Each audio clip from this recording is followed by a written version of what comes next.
Hi guys, అందరూ ఎలా ఉన్నారు? సో ఇది వచ్చేసి ధనుర్మాసం డే 2 అనమాట. అండ్ ఈ మధ్య కొంచెం లావ్ అయ్యాము. డాక్టర్ కూడా తగ్గమని చెప్పారు. సో అందుకని నేను మార్నింగ్ ఎక్సర్సైజ్ స్టార్ట్ చేశాను. అండ్ చాలా చేశా, బట్ ఇక్కడ కొంచెమే నేను మీతో షేర్ చేసుకుంటున్నాను. సో అది కూడా ఫాస్ట్ ఫార్వర్డ్లో పెట్టానమాట. అండ్ నెక్స్ట్ వచ్చేసి మామూలుగా ఎక్సర్సైజ్ అలా ఫినిష్ చేసుకొని ఇంకా ఫ్రెష్ అయ్యేసి వచ్చి పూజ చేసుకున్నాను అనమాట.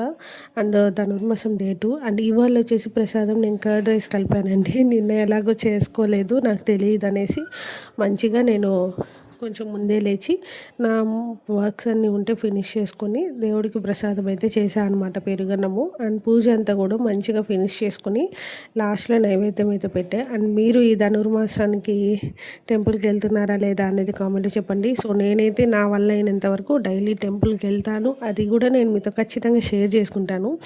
సో అండ్ అంతే అండి, ఇంట్లో అయితే ఇలా మంచిగా పూజ చేసుకున్నాను అనమాట. సో చెప్పాను కదా కర్డ్ రైస్ కలిపానని. అండ్ నేను జస్ట్ ఒక్క రవ్వే కలిపాను, ఎందుకంటే ఈ చలికి ఎక్కువ కలపడం వల్ల చల్లగా అయిపోతుంది తినేటప్పటికి అని. ప్రసాదం కదా కొద్దిగానే కలిపి అందరం తలా ఒక స్పూన్ తినేసామన్నమాట. సో ఇలా మంచిగా పూజ అంతా ఫినిష్ చేసుకున్నాను. అండ్ ఇక నైట్ డిన్నర్కి పచ్చడి చేస్తున్నాను అనమాట. సో ఏం చేస్తున్నా ఏంటి అనేది నేను మీతో షార్ట్లో షేర్ చేసుకుంటా. సో నెక్స్ట్ వచ్చేసి ఇంకా మేము దత్తాత్రేయ స్వామి టెంపుల్ ఉన్నిందనమాట తిరుపతిలో కొత్తగా. సో అక్కడికి వెళ్ళాము.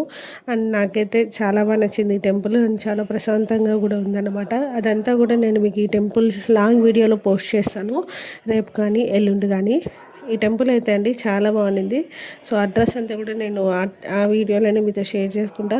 సో మీకు ఎలా అనిపించింది ఈ వీడియో అనేది కామెంట్లో చెప్పండి.